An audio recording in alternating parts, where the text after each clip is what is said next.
నమస్తే, welcome to hello NRI. తెరపై మర్యాదగా అడుగుపెట్టిన ప్రతి నాయకుడు సిల్వర్ స్క్రీన్ కి ఇప్పుడు నీడెడ్ విలన్. ఆయన అసిస్టెంట్ ఎడిటర్ నుంచి ఆర్టిస్ట్ గా ఎదిగి సిల్వర్ స్క్రీన్ ని అదరగొడుతున్న ఆ నటుడే నాగినేడు గారు. తన సినీ ప్రస్థానాన్ని మనతో పంచుకోవడానికి ఈ రోజు మన హలో ఎన్ఆర్ఐకి స్పెషల్ గెస్ట్ గా వచ్చారు. ఆయనతో మాట్లాడాలని అనుకునేవారు ఎన్ఆర్ఐలో ఎవరైనా స్క్రీన్ మీద కనిపించే నెంబర్స్ కాల్ చేసి ఆయనతో మాట్లాడొచ్చు. నాగినేడు గారు నమస్తే అండి. నమస్కారం. ఎలా ఉన్నారండి? బాగానే ఉన్నాను. ఎలా మీ జర్నీ ఎలా నడుస్తోంది? జర్నీ ఎప్పుడు బాగుంటుందండి, మనం తీసుకునే దాన్ని బట్టి ఉంటుంది అది. ఓకే, మర్యాద రామన్నగా మీరు ఎంట్రీ ఇచ్చారు. ఒక రకంగా లేట్ అని చెప్పుకోవచ్చు. మామూలుగా జనరల్గా మిగతా వాళ్ళకి చూసుకుంటే మీకు కొంచెం ఎంట్రీ లేట్ అయిందేమో అని అనిపిస్తుంది. చాలామంది అడుగుంటారు ఈ ప్రశ్నను మిమ్మల్ని. ఇంతకుముందు మీరు ఇండస్ట్రీలో ఉన్నారా? అంటే ఆర్టిస్ట్గా తెర మీద కనిపించడం లేట్ అయిందంటారా? ఎలా జరిగింది? సో జనరల్గా బెటర్ లేట్ దాన్ ఎవర్ అంటారు. సో లేట్ అని మనం అనుకోకూడదు. సో ఎప్పుడు అవకాశం వస్తే దాన్ని స్వీకరించాలి, సంతోషించాలి.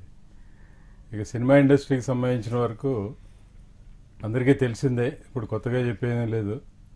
ప్రసాద్ ఫిల్మ్ ల్యాబొరేటరీస్లో ఆ సంస్థలో నేను ఇన్ఛార్జిగా హైదరాబాద్ ప్లస్ ఇండియాలో 7 ల్యాబ్స్ కన్స్ట్రక్షన్ ఎంప్లాయీస్ని తీసుకుని ట్రైనప్ చేసి అక్కడ మేనేజ్మెంట్కి అప్పచెప్పడం ఇవన్నీ చేసి 20 ఇయర్స్గా ఇక్కడ హైదరాబాద్లో ఉంటూ అవన్నీ చూస్తున్నాను అనమాట.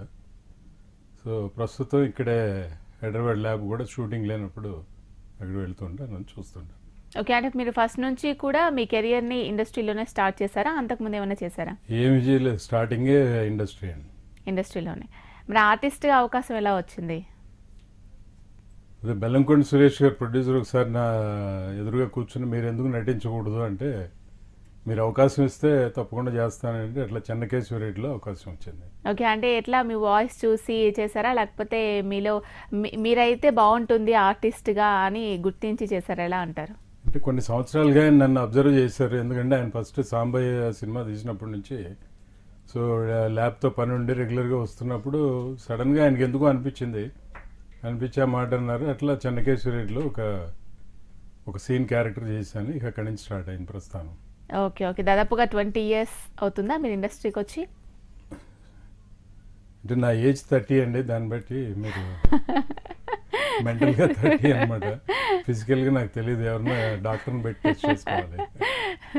ఓకే, మర్యాద రామన్నతో చాలా ఫేమస్ అయిపోయారు మీరు. మర్యాద రామన్న మూవీ గుర్తొచ్చినా మీరే గుర్తొస్తారు. మిగతా క్యారెక్టర్స్ పక్కన పెడితే ఫస్ట్ గుర్తొచ్చేది మీరు, మీ వాయిస్. ఫస్ట్ ఆఫ్ ఆల్ మీరు మాట్లాడే తీరు, మీరు చెప్పే ప్రొనౌన్సియేషన్, డైలాగ్స్ ఇవన్నీ ఎక్కువగా గుర్తొస్తూ ఉంటాయి. మరి ఆర్టిస్ట్గా స్టార్ట్ చేసినప్పుడు మీకు కొంచెం యాక్టింగ్ రాదు కదా అప్పట్లో. యాక్టింగ్ నేర్చుకోవడం జరిగిందా, లేకపోతే డైరెక్ట్గా స్క్రీన్ మీదకి వచ్చేసారా? కళలకు సంబంధించిన వరకు ఆ ప్రతిభ పుట్టుకతో ఉండాలి, కానీ నేర్చుకుంటే వచ్చేది కాదండి. అంటే దాన్ని రిఫైన్ చేయొచ్చు, బట్ ఆ ప్రతిభ అనేది లేకుండా రిఫైన్ చేస్తే రాదండి. సో నాతో బై బర్త్ నాకు ఆ టాలెంట్ ఉంది కాబట్టి చేయగలుగుతున్నాను. సో నేర్చుకోవడం అంటూ ఏం జరగలేదండి. ఓకే, అంటే మీరు చిన్నప్పటి నుంచి ఏమైనా స్టేజ్ షోస్ చేయడం కానీ లేకపోతే అలా ఏమైనా? ఏం చేయలేదు. చిన్నప్పుడు మా ఇంటి మేడ మీద సినిమాలు చూసి వచ్చి డైలాగులు చెప్పడం, ఆ ఫోక్లర్ సినిమాలు, కత్తి యుద్ధాలు, గుర్రస్వారీలు ఇవన్నీ చేస్తుండేవాళ్ళు. మీరు చూసిన సినిమా అంతా కూడా కింద వాళ్ళకి మళ్ళీ వాళ్ళందరూ సాయంకాలం ఉంటే వాళ్ళకి డిస్టర్బెన్స్ చేసేవాడిని అనమాట. సో మా మదర్ అనేవారు, పోరాదంటే ఆ సినిమాలోకి మమ్మల్ని ఎందుకు ఇబ్బంది పెడతాం. చిన్నప్పటి నుంచి బాగా ఇంట్రెస్ట్ అండి సినిమాలు అవన్నీ కూడా ఎక్కువగా చూసేవాళ్ళ?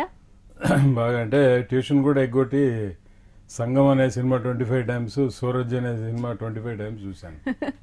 ఆసక్తి కలగడానికి రీజన్ ఏంటి? మీ ఇంట్లో వాళ్ళు ఎవరైనా, మీ తాతయ్యలు కనాలా ఎవరైనా ఎక్కువగా చూసేవాళ్ళ మూవీస్? మీకే ఇంట్రెస్ట్ వచ్చిందా? అంటే జనరల్గా ఇంట్రెస్ట్ అనేది మన స్వతహాగా ఉండాలండి, ఒకరిని చూస్తే రాదు అది. కానీ ఫ్యామిలీలో అయితే బ్యాక్గ్రౌండ్ ఉంది. ఎల్వి ప్రసాద్ గారు,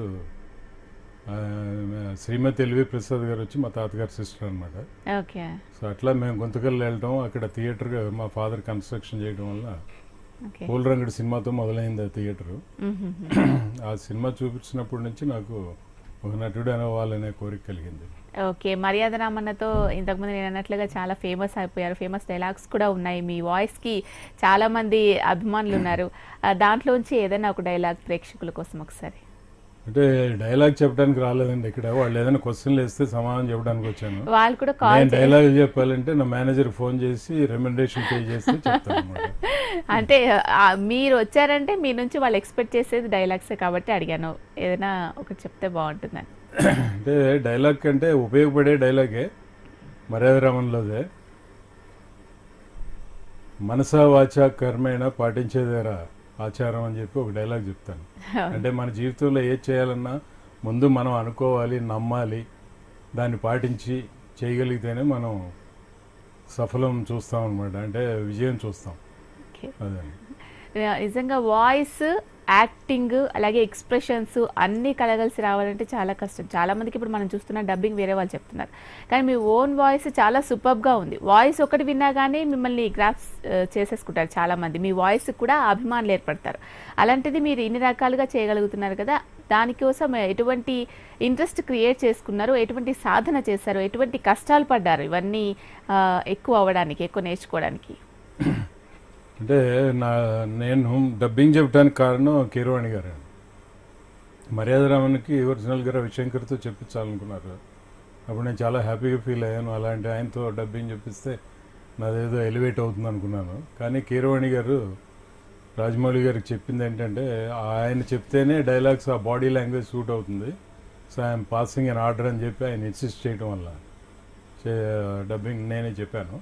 తర్వాత పబ్లిక్లోకి వెళ్ళినప్పుడు ఎవరు నా యాక్టింగ్ గురించి ఫస్ట్ చెప్పరండి, మీ వాయిస్ బాగుంటుందని చెప్పి అంటారు.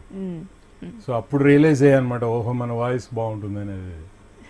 సో అందుకని నా వాయిస్ బాగుంటే మంచి చెప్తే వింటారని చెప్పి 9th 10th స్టాండర్డ్ స్టూడెంట్స్కి కౌన్సిలింగ్ చేయడం మొదలెట్టాను అనమాట. మున్సిపల్ హై స్కూల్స్, తర్వాత గవర్నమెంట్ హై స్కూల్స్కి వెళ్ళి చేస్తున్నాను. రైట్. మరి యాక్టింగ్ చేసే క్రమంలో ఫస్ట్ టైం మిమ్మల్ని బిగ్ స్క్రీన్ మీద చూసుకున్నప్పుడు ఏమనిపించింది మీకు? నాకేం అనిపించలేదండి, ఎందుకంటే ఇంతవరకు ఏ సినిమాను నేను చూసి నేను బాగా చేశాను లేకపోతే చేయలేదు అనేది అది బ్లాంక్ మైండ్ అయిపోతుంది అది నాకు చూసేపటికి. సో నాకు అలాంటి ఫీలింగ్స్ కానీ ఏం రాలేదండి, ఆ స్పందన అసలు ఏం రాలేదు, ఎందుకో నాకే తెలియదు. ఓకే. మీ కుటుంబ నేపథ్యం ఏంటి? మీ ప్రాపర్ ఎక్కడ? నేను పుట్టింది ఒక చోట, పెరిగింది ఒక చోట, తర్వాత మొత్తం ఇండియా అంతా తిరిగాను. సో పుట్టింది కృష్ణా డిస్ట్రిక్ట్లో కలవపాములు అనమాట, పెరిగిందంతా గుంతకల్ అనంతపూర్ డిస్ట్రిక్ట్. ఆ తర్వాత హైయర్ స్టడీస్కి చెన్నై వెళ్ళాను. ఇక అక్కడి నుంచి ప్రసాద్ ల్యాబ్లో చేరడం వల్ల త్రూఅవుట్ ఇండియా వెళ్ళడం జరిగిందండి. ఓకే. ఫస్ట్ కాలర్ వెయిట్ చేస్తున్నారండి, న్యూ జెర్సీ నుంచి వినోద్ గారు. మాట్లాడదాం. వినోద్ గారు, నాగిని గారితో మాట్లాడండి. హలో అండి. నమస్తే సార్. నమస్కారం సార్. చెప్పండి వినోద్ గారు. సార్ నాగినీడు గారు ఎలా ఉన్నారు సార్? థ్యాంక్ యూ అండి, సేమ్ టు యూ. మీ సినిమాలు బాగుంటాయి సార్. థ్యాంక్ యూ అండి. మిమ్మల్ని ఎస్పెషల్లీ సినిమాల్లో చూస్తే ఏదో మా నాన్నగారిని పెద్ద నాన్నగారు చూసినట్టుంటది. అదే సూపర్ గా చేస్తారు సార్. మీ బేస్ వాయిస్ ఎస్పెషల్లీ మర్యాద రామన్లో గానీ, ఇంకా చూస్తే మిర్చిలో మీరు మీ మధ్యలో బ్రహ్మానందం గారి మధ్యలో ఇంకా ఆ కామెడీ సన్నివేశాలు కానీ చాలా బాగుంటాయి సార్. థ్యాంక్ యూ అండి. చాలా సూపర్ గా చూడడానికి చాలా ఏదో మనసుకు హాయిగా ఉంటుంది. మీ నటన చూస్తే న్యాచురల్ గా ఉంటుంది. థ్యాంక్ యూ అండి. సో మీరు ఎక్కడి నుంచి చేస్తున్నారు సార్? ఇప్పుడు మీరే ఎక్కడి నుంచి చేస్తున్నారండి ఫోన్? ఇప్పుడు నేను న్యూ జెర్సీ నుంచి చేస్తున్నాను. New Jersey. ఓకే. ఏం చేస్తుంటారు ఇక్కడ? నేను ఐటీ కంపెనీలో చేస్తాను సార్, ఇక్కడ ఐటీ ఎంప్లాయీ. సో నేను ఇప్పుడు నెక్స్ట్ రాబోయే సినిమా ఎక్స్ప్రెస్ రాజా అండి, 14వ తారీఖు రిలీజ్ అవుతుంది. అది హీరో ఫాదర్ క్యారెక్టర్ చేశాను దాంట్లో. తర్వాత శౌర్యాలో హీరోయిన్ ఫాదర్. తర్వాత ఎల్ఎన్ నరేష్ సినిమా ఇప్పుడు రన్నింగ్ లో ఉంది. తర్వాత గౌతమ్ మెనన్ ఆయన డైరెక్షన్ లో తెలుగు తమిళ జరుగుతుందండి. ఓకే. రైట్. థ్యాంక్ యూ అండి వినోద్ గారు. ఎటువంటి స్టోరీస్, చాలా సినిమాలు చూసి ఉంటారు చిన్నప్పటి నుంచి కూడా, ఎటువంటి స్టోరీస్ మీకు ఎక్కువగా ఇష్టపడుతూ ఉంటారు, అట్రాక్ట్ చేశాయి మీకు ఇంతవరకు? అంటే అన్ని జోనర్స్ ఎంజాయ్ చేస్తాను. కామెడీ ఎంజాయ్ చేస్తాను, సెంటిమెంట్ అంటే ఇప్పుడు ఇది మన అన్నమయ్య సినిమా కానీ ఇట్లాంటి కొన్ని సినిమాలు తీసిన కొన్ని సన్నివేశ సాంగ్స్ కళ్ళం నీళ్ళు వచ్చేస్తాయండి. అట్లాంటి సన్నివేశాలు ఉండే సినిమాలను కూడా రియాక్ట్ అయిపోయి కళ్ళం నీళ్ళు వస్తాయన్నమాట. అంటే పులి సింహం చూసినా భయపడిన నేను, బట్ అంత ఇన్వాల్వ్ అయిపోయి నాకు ఆ ఫీల్ వచ్చేస్తుందండి. ఎమోషన్. సో ఆ ఎమోషన్స్ రావడానికి స్పందన ఏంటంటే ఆ ఫీలింగ్ మనలో బాడీలో ఉండే ఫీలింగ్స్ అనమాట, రియాలిటీగా ఉండేది. అదే గబ్బర్ సింగ్లో ఉపయోగపడిందండి. అంతే పవన్ కళ్యాణ్ గారు చేసిన ఆయన అద్భుతమైన నటన, ఆయన చెప్పిన డైలాగ్కి రియాక్ట్ అయ్యి ఒరిజినల్ ఎమోషన్ వచ్చేసిందండి నాకు హాస్పిటల్ బెడ్ సీన్లో.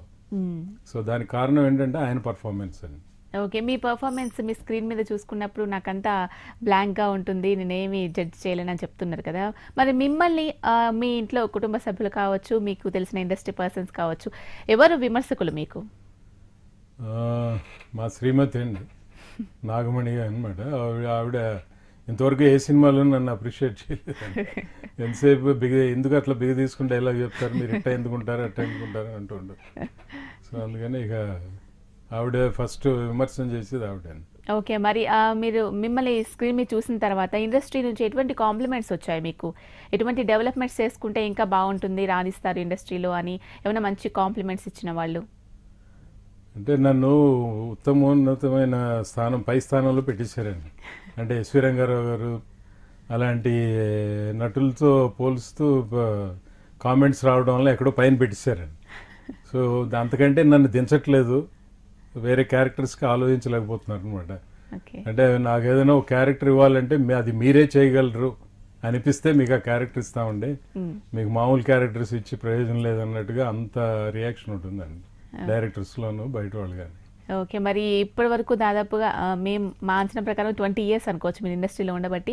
మరి చాలా సినిమాలు చూసుంటారు, ఈ క్యారెక్టర్ అయితే బాగుంటుంది, నాకు సూట్ అవుతుంది అని మీ ఓన్గా మీరు చూస్ చేసుకుంటారా, ఎవరిదైనా హెల్ప్ తీసుకుంటారా? లేదండి, అంటే క్యారెక్టర్స్ వాళ్ళు చెప్తారండి, డైరెక్టర్స్ కానీ డైరెక్టర్ అసిస్టెంట్ కానీ వచ్చి క్యారెక్టర్ ఇదని అని చెప్తారండి. సో దాన్ని బట్టి ఫాలో అవటమేనండి. తర్వాత నేను సినిమా ఏదైనా తమిళ సినిమా చూసి స్పందించి అడిగింది ఈ మధ్య డైనమైట్ సినిమాలో క్యారెక్టర్ ఏముందో అది 3rd or 4th రీల్లో character eliminate అవుతుంది, కానీ కావాలని విష్ణుబాబుకు ఫోన్ చేసి అడిగి మోహన్ బాబు గారితో చెప్పి అది చేస్తానని చెప్పి చేశానండి. ఓకే, మర్యాద రామన్నలో మీ క్యారెక్టర్ చాలా ఫేమస్ అవ్వడానికి రీజన్ రాజమౌళి గారు. ఆయన మీలో ఉన్న యాక్టర్ని అంత బాగా వాడుకున్నారు కాబట్టి అంత ఫేమస్ అయ్యారు మీరు. మరి రాజమౌళి గారికి మిగతా డైరెక్టర్స్కి ఉన్న తేడా ఏంటి, ఎటువంటి వేరియేషన్స్ చూస్తున్నారు జనరల్గా మీరు ఇండస్ట్రీలో?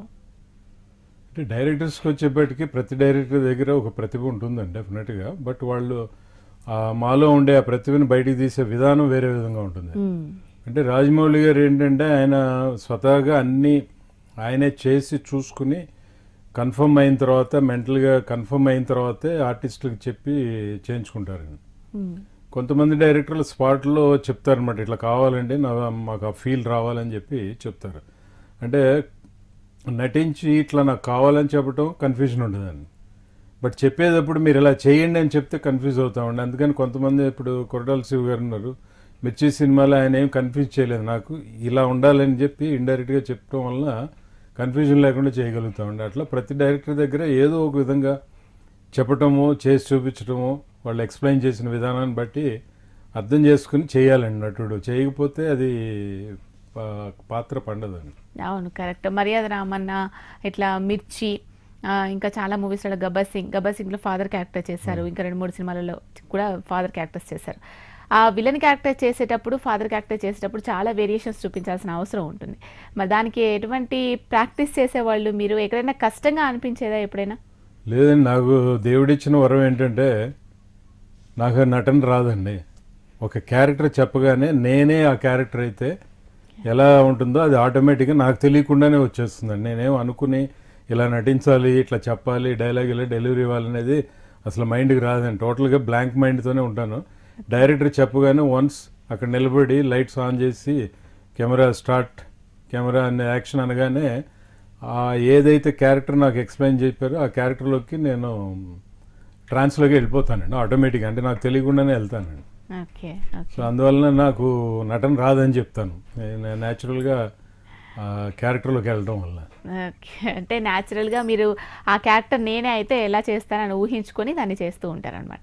నేనే అయితే ఎలా అని ఊహించుకుని చేయనండి, నేను ఆ క్యారెక్టర్గా వెళ్ళిపోతాను. ఓకే, మీరే దాంట్లోకి వెళ్ళి చేస్తారు. అంతే, వెళ్ళిపోతాను నాకు తెలియకుండా. ఓకే, ఆ క్యారెక్టర్ మీకు ఎక్స్ప్లెయిన్ చేయగానే మీరు వెళ్ళిపోతారు ఆటోమేటిక్ గా.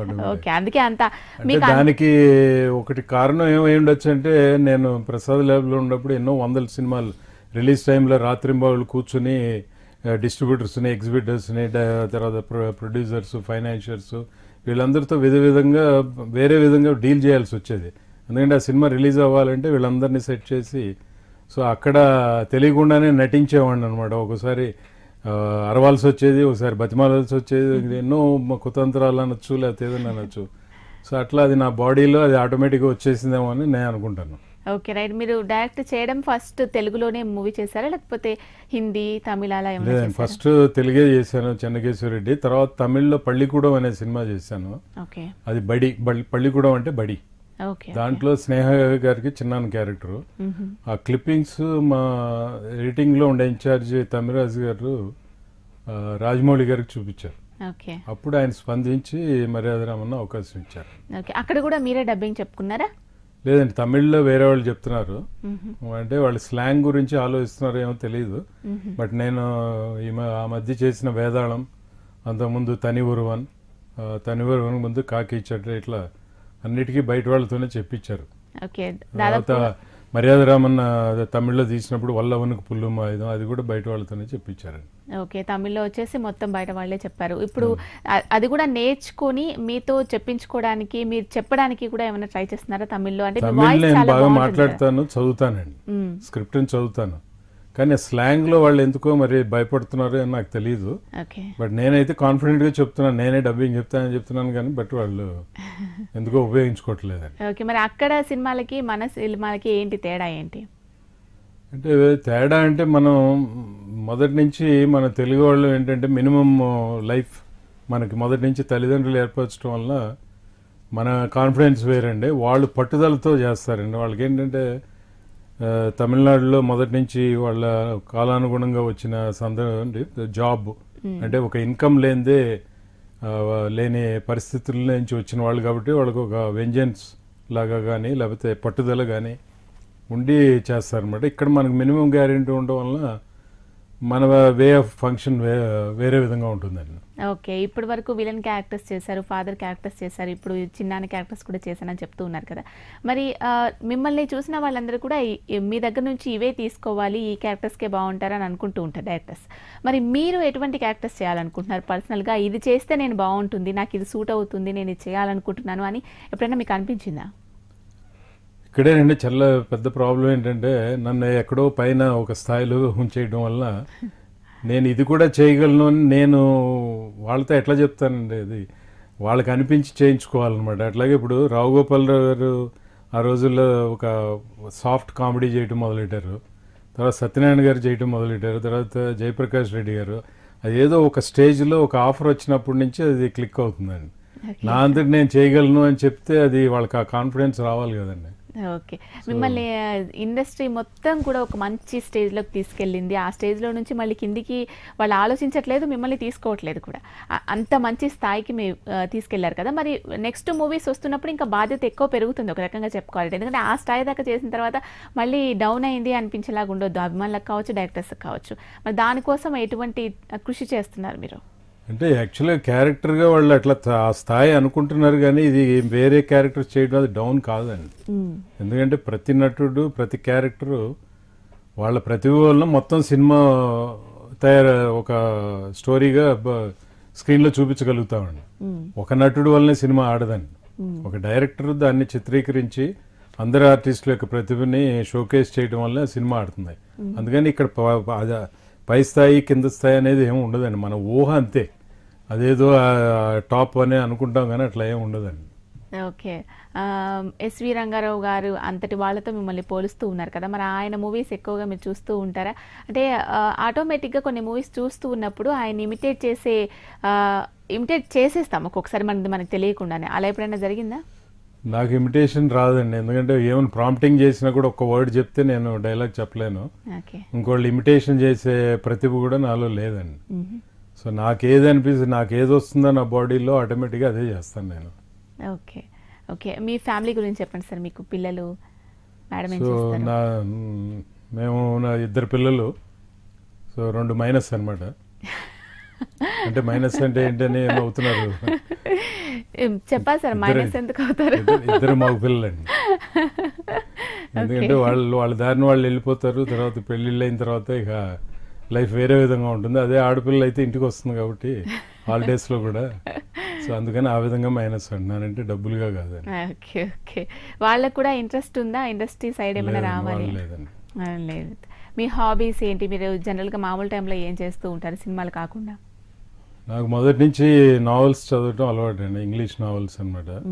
సో మొత్తం top most Jeffrey Archer, Robert Ludlum, ఇట్లా కెన్ ఫాలెట్, సిడ్నీ షెల్డన్, ఇట్లా ఎంతోమంది ఆథర్స్ ఉన్నారు.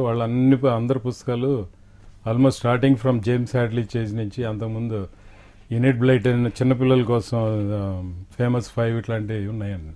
అక్కడి నుంచి మొదలెట్టి ఇవన్నీ చదివేవాడిని. ఇప్పుడు కూడా చదువుతుంటాను. మిగతా కొంత టైం దొరికినప్పుడు ఈ హిందూ పేపర్లో ఎక్కడైనా సుడోకు ఉంటే అది చేస్తుంటాను. అంటే ఏదో ఒకటి చేస్తుంటానండి. అసలు టైం అనేది వేస్ట్ చేయను. Right sir. దుబాయ్ నుంచి కాలర్ ఉన్నారు, కృష్ణ గారు, మాట్లాడదాం. కృష్ణ గారు నమస్తే అండి, మాట్లాడండి. మాట్లాడండి నాగినేడు గారితో. నమస్తే మేడం. సార్ నాయుడు గారు బాగున్నారా సార్? నమస్తే, బాగున్నామండి. మీరు ఎలా ఉన్నారు? బాగున్నామండి. సార్ మీ యాక్టింగ్ చాలా బాగుంటుంది, ఎమోషనల్ గా చాలా బాగుంటుంది మీ యాక్టింగ్. థ్యాంక్ యూ అండి.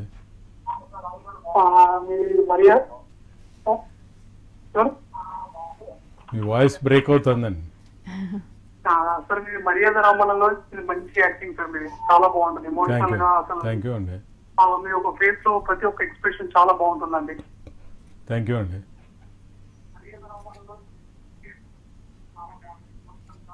ఓకే. చాలామంది అభిమానులు బయటికి వెళ్ళినప్పుడు మూవీకి సంబంధించి కావచ్చు, మీ వాయిస్కి సంబంధించి కావచ్చు, ఏమంటారు మీ విగ్రహానికి మీ విగ్రహాన్ని చూసి కూడా ఇలాంటి క్యారెక్టర్ ఉండాలి విలన్ అని అంటే, అలాగే వాయిస్ అంటే కూడా ఇలా ఉండాలని చాలామంది ఇంకా ఇంట్రెస్టింగ్గా వస్తూ ఉంటారు మీ దగ్గరికి. అభిమానులు ఏం చెప్తుంటారు మీ దగ్గరికి వచ్చినప్పుడు? అంటే జనరల్గా వాళ్ళు సినిమాల గురించే మాట్లాడతారండి. ఈ పలానా సినిమాలో మీ యాక్టింగ్ బాగుందండి, మీ ఎక్స్ప్రెషన్స్ బాగున్నాయి, మీ వాయిస్ బాగుంటుంది అని చెప్తుంటారండి. ఇంకా ఏం కోరుకుంటున్నారు వాళ్ళు మీ దగ్గర నుంచి? ఎటువంటి మూవీస్ అయితే ఎవరు అడిగినా మీరు మర్యాదరామన్ లాంటి క్యారెక్టర్ మళ్ళీ చేయాలండి అంటారు. అంటే దానికి నేనేం చెప్తానంటే, ఒక క్యారెక్టర్ ఆర్టిస్ట్ని బేస్ చేసుకుని, అంటే హీరోయిన్ బేస్ చేసి హీరోని బేస్ చేసుకుని అద్భుతమైన సినిమాలు చాలా వచ్చినాయి. కానీ ఒక క్యారెక్టర్ ఆర్టిస్ట్ని బేస్ చేసుకుని ఒక వచ్చిన సినిమా ఆ కాలంలో గుండమ్మ కథ అండి. అంటే ఎన్టీ రామారావు గారు, నాగేశ్వరరావు గారు, ఎస్వి రంగారావు గారు, రాజనాల, ఎంతోమంది, జమున, సావిత్రి, ఎల్ విజయలక్ష్మి, హరినాథు, ఇంతమంది ఉండగా ఒక సూర్యకాంతం గారు బేస్ చేసుకుని గుండమ్మ కథ అని టైటిల్ పెట్టి చేశారండి. తర్వాత మళ్ళీ శంకరాభరణం అండి చెప్పుకోవాలంటే, శంకరాభరణం తర్వాత మర్యాదరామన్ అండి. సో ఇంత గ్యాప్ ఉందండి. ఒక క్యారెక్టర్ ఆర్టిస్ట్ని బేస్ చేసుకుని అంత పవర్ఫుల్ క్యారెక్టర్స్ వచ్చే సినిమాలు నాకు తెలిసిన తర్వాత నాకు ఈ 3 సినిమాలే అనిపించినాయి. సో అది ఎప్పుడు వస్తుందో మనకు తెలియదండి. ఓకే. మీ మూవీస్ తర్వాత సక్సెస్ యాత్రలకు, అంటే విజయ యాత్రలకు వెళ్తూ ఉంటారు కదా, ఆడియన్స్ దగ్గర నుంచి ఎటువంటి రెస్పాన్స్ వస్తూ ఉంటుంది మీకు? వాళ్ళు ఏం చెప్తూ ఉంటారు మీతో? ఎటువంటి షేర్ చేసుకుంటూ ఉంటారు ఫీలింగ్స్ వాళ్ళు బయటికి వెళ్ళినప్పుడు? ఎలా ఉంటుంది? విజయ యాత్రలకు వెళ్ళినప్పుడు మేము మాట్లాడటం తప్పితే ఆడియన్స్ మాతో మాట్లాడే అవకాశం దొరకదండి. ఎందుకంటే మేము ఆ స్టేజ్ మీదకి వెళ్ళిపోతాము, ఏదో స్పీచ్ ఇస్తాము వాళ్ళని ఇన్స్పైర్ చేయడానికి. అది ఆ సినిమాలో డైలాగ్స్ అక్కడ చెప్పేసి, ఎందుకంటే వాళ్ళు డబ్బులు పెట్టి టికెట్ కొనుక్కుని లోనికి వచ్చారు కాబట్టి మేము ఆ డైలాగులు చెప్పి ఏదో వాళ్ళని ఇన్స్పైర్ చేస్తుంటాం అనమాట. అంతేగాని వాళ్ళతో మాకు ఇంటరాక్షన్ జరగటం అనేది కుదరదండి, ఎందుకంటే టైం చాలదు, ఎక్కడికక్కడ వెళ్ళిపోతుంటాం అనమాట. బట్ మర్యాదరామన్ సక్సెస్ స్టోరీ వెళ్ళినప్పుడు నేను అందరూ మీరు ఆ రావు రమేష్ గారి క్యారెక్టర్ని రోకలతో కొట్టిన అది చాలా అద్భుతం అండి అని చెప్పేవారండి. సో దానికి నేను వెంటనే ఆయనకి రావు రమేష్ గారికి ఫోన్ చేసి థ్యాంక్స్ చెప్పానండి. మీరు పబ్లిక్ని ఎంత ఇరిటేట్ చేశారంటే, మీ క్యారెక్టర్ని చంపేస్తే బాగుండని వాళ్ళు నన్ను సపోర్ట్ చేశారండి. అంటే మీ అద్భుతమైన నటన నన్ను ఎలివేట్ చేసిందని చెప్పి థ్యాంక్స్ చెప్పానండి. ఓకే. మామూలుగా నాగినేడు గారికిను ఆర్టిస్ట్ అయిన నాగినేడు గారికిను చాలా తేడా ఉంది. మీ లైఫ్లో చేంజెస్ కావచ్చు, మీ కెరియర్లో చేంజెస్ కావచ్చు, మీ ఫ్యామిలీ దగ్గర చాలా చేంజెస్ ఉంటూ ఉంటాయి కదా. ఎటువంటి మార్పులు వచ్చాయి మీరు ఆర్టిస్ట్ అయ్యాక? ఏం లేదండి, నేను ఎప్పుడూ ఒకలాగానే ఉంటానండి. సక్సెస్ కానీ ఫెయిల్యూర్ కానీ దాన్ని అసలు ఏమి స్పందన ఉండదు. సో తమిళ డైరెక్టర్ పள்ளிకూడం చేసే ముందు ఆయన నా దగ్గరికి వచ్చినప్పుడు ఆయన కుర్చీలోంచి ఇట్లా మారుతున్నాడు అనమాట. ఏంటి సార్ ఏమైంది మీకు అంటే, ఏం లేదు, మిమ్మల్ని చూస్తే ఎవరైనా భయపడతారు కానీ బై హార్ట్ మీరు చాలా సాఫ్ట్, ఈ క్యారెక్టర్ కావాలని చెప్పి ఆ పள்ளிకూడంలో చేయించాడండి. సో వ్యవహారికంగా నేను చాలా స్ట్రాంగ్ అయి ఉండొచ్చు, బట్ పర్సనల్గా వచ్చేపాటికి చాలా సాఫ్ట్ అండి. Okay. Thank you so much sir. మీ సినీ ప్రస్థానం గురించి, అలాగే అభిమానులు ఏమనుకుంటున్నారు మీ గురించి, కాలర్స్ కూడా మాట్లాడారు, 2-3 చాలా మంది వెయిట్ చేస్తూ ఉన్నారు. సో ఇలాంటి మూవీస్ వాళ్ళు ఏవైతే ఎక్స్పెక్ట్ చేస్తున్నారో అలాంటి మూవీస్ ఇంకా మీరు చేయాలని, ఇండస్ట్రీలో చాలా రోజులు ఉండాలని మనస్ఫూర్తిగా కోరుకుంటున్నాను. Thank you so much. Thank you. ఇది వాళ్ళ హలో ఎన్ఆర్ఐ. నమస్తే.